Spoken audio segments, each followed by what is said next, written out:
Spotify officially launched the block artist button, which has been nicknamed as the R. Kelly button, humorously enough, and basically have given you the option to mute R. Kelly if you so choose. But does it go far enough? Hey everyone, this is Kevin the Apptrepreneur, and censorship is kind of a big deal to me. I do not believe in censorship. I believe in free speech. I believe in people being idiots if they want to be. I have a saying, I can think you're a moron, and if you're a moron, let you hang by your own words. And I also live by the old principle, I may disagree with your opinion, but I will defend your right to say it, so long as you're not inciting violence or, you know, promoting something that is very, very clearly illegal. Then I think you need to shut up. But R. Kelly, he's an interesting case for me. I always get dragged into this art versus artist debate because actually my day profession is that I am a film critic. I write about art. So when like the whole Kevin Spacey scandal happened, I basically was writing articles kind of defending why Kevin Spacey films should not be touched and why he should not be cut out of movies, even though, yeah, we're totally justified in never hiring him again. And I've had to do the same thing about Woody Allen and Roman Polanski and apparently Amy Schumer now.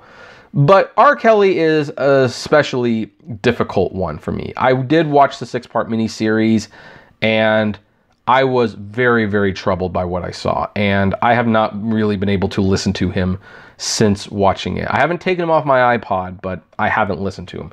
And a lot of people went on this campaign to mute R. Kelly because they feel he has gotten away with monstrous things for way too long. And you know what? I'm having a hard time disagreeing with them. I think that, yeah, we should be taking a look at his case legally again, because I think there's enough there that we could probably send the guy to jail. But in the meantime, Spotify took action. They introduced a button that said block artist. Now, some people might say, well, what is the point of the block artist? With Spotify, aren't you choosing to listen to the groups anyway? And yes, that is true. However, there is still playlists and radio stations. So by pushing this button, it will prevent that artist from playing on the playlist and in the radio station. And some people have said, why didn't they just remove it? Well, that's where we go into articles like this again. The R. Kelly conundrum, does Spotify's new mute button go far enough? Spotify's recent introduction of a mute button might come across as just another Innocence Tech feature rollout. But while it was added without fanfare, the timing, as many commentators have pointed out, is striking. The Don't Play This Artist button, which drives the application to skip songs by an artist of your choice whenever they appear, has been introduced in the wake of Dream Hampton's explosive documentary, which delves into the allegations that Kelly has been abusing women of color, some of whom were underage, for decades. While Kelly continues to deny allegations and he has never been criminally charged, the attention drawn to them this decade by the way of a 2013 interview with Jim DeRogatis, who had been covering the story doggedly since the early 2000s, a 2017 BuzzFeed investigation, various activist movements led by women of color, and finally the documentary has led to widespread outrage against not just Kelly, but the companies that continue to profit from the music. Now, I want to pause here just for a second, because this is where I'm going to differ a little bit. I'm not mad that the companies are profiting from his music per se. You know, if you have a good product, you're going to sell it. Here's what I am upset about. I am really upset that the record companies and the managers and the people who worked around him helped him do these things. That's what bothered me more than anything. It's kind of like when I watch Making a Murderer. Like, could Steve Avery have killed this woman? Yes, I've read enough about it to know, like, you know, there is some plausible evidence that he actually did kill Teresa Halbrecht. I think that was her name. But here's the thing, the investigation was so tainted and so corrupt, I don't know if I can trust that trial, and I think it should be retried. Well, here's the thing, I am not blaming the companies for making money. They have a solid product. I Believe I Can Fly. Why wouldn't you want to make money off that song? You're still making money off that song.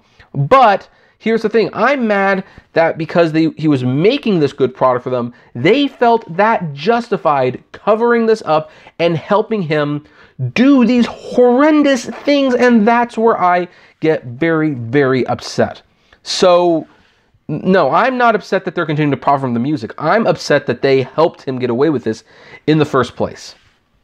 Continuing, the MuteRKelly campaign began trending on Twitter in 2017, leading to a series of canceled concerts, and now a petition calling for Spotify, Apple Music, and YouTube to drop his music has gathered more than 160,000 signatures. Completely disagree with that. We're going to talk about why in a moment. It's into this arena that the mute button arrives. And Eric Robertson, as you can see, cutely says, couldn't just call it the R. Kelly button, huh? No, because they would have been sued for that. The timing may or may not be a coincidence. Any company managing a piece of software as complex and widely used as Spotify will at any moment be juggling a slew of feature requests and bug reports. But while Spotify has not commented on its motivation, it wouldn't be the first time that it has altered its offering in response to complaints about Kelly. In May last year, after Time's Up Women of Color subcommittee lent their voices to the MuteRKelly campaign, the company removed his songs from the playlist algorithms, part of the abortive implementation of a policy on the hate content and hateful content. Quote, we don't censor content because of an artist or creator's behavior, but we want our editorial decisions to reflect our values, Spotify said at the time. When an artist or creator does something that's especially harmful or hateful, it may affect what we work with or the support in that artist or creator. The decision was reversed a month later. And yeah, because here's the thing, when you make a company like we want it to reflect our values, what does that mean? What does that mean? Because if you're going to mute R. Kelly, what about NWA? What about Eminem? What about Marilyn Manson? Heck, let's go a little lighter. What about contemporary Christian music? I mean, if Penn Jillette was running Spotify, he would probably take that music off the service in a heartbeat. But Spotify claims to be a platform. So, I mean, it is their platform. Essentially, they can put whatever they want on or on it, but it's not a good look, because once you start saying, we're going to take people off because morally they're bad people, it just raises the question, well, what does moral mean? And is it just related to the music, or is it related to the person as well? Because Ice Cube has music that is actually quite offensive to a lot of people. But by all accounts, he is a stand-up guy. So where does that leave you? It's an interesting debate. As Vulture's D. Lockett explains, Spotify's implementation of the mute button this month seems to have again been driven by activist groups. This time, Color of Change, a U.S. nonprofit that describes itself as a racial justice organization which has been pushing for Kelly's complete removal from the streaming platform. The mute button, a way to shift the onus. See, I like how it says a way to shift the onus. It's as if that's like a bad thing. While the mute button is being called the R. Kelly button on Twitter, it's not Spotify who will be pressing it. Kelly's music remains on the streaming platform, where it is listened to by more than 5.3 million people every month, and there's no suggestion it will ever be removed, and I don't think it should be. Instead, Spotify is employing a tactic tech companies and platforms have proved adept at, shifting responsibility onto users. As the term platform itself suggests, the business model is to provide a virtual space for users to generate content and then to skim a little bit off the value of that content. It's genius insofar as it provides a way for a company to make a lot of money while doing very little apart from developing software, which is, after all, what tech companies are supposed to be good at. I agree. What these companies are not good at, though, is dealing with problems that arise in virtual spaces where users can basically do as they like. The reluctance of Facebook and Twitter to police their platforms has been well documented and has resulted in both sites becoming increasingly unpleasant spaces to spend time in. As they have grown, both companies have made concessions to the fact that they can't simply abrogate responsibility for what's on their platform, given how ripe for exploitation it makes them. But in both cases, that horse has long since bolted. And yeah, I've got my own issues with that, because here's the thing. I think there could be some moderation on Twitter and Facebook and stuff, because there are plenty of people that break their terms of service on a daily basis. The President of the United States being one of them. So is, like, say, Kathy Griffith, for example. But they won't suspend these people because these people bring them the viewers. And here's the tricky thing, because like, what happens if Spotify starts removing music? Spotify was launched as like a legal way to get music digitally without resorting to piracy. Once you start removing artists people like for moral reasons, then it gives people leeway to go to the pirated sites and get the music there. As for the people who are not going to listen to them, they're not going to stop using Spotify because, you know, R. Kelly's on the service. They're just not going to listen to R. Kelly. So you can't be making that decision for people.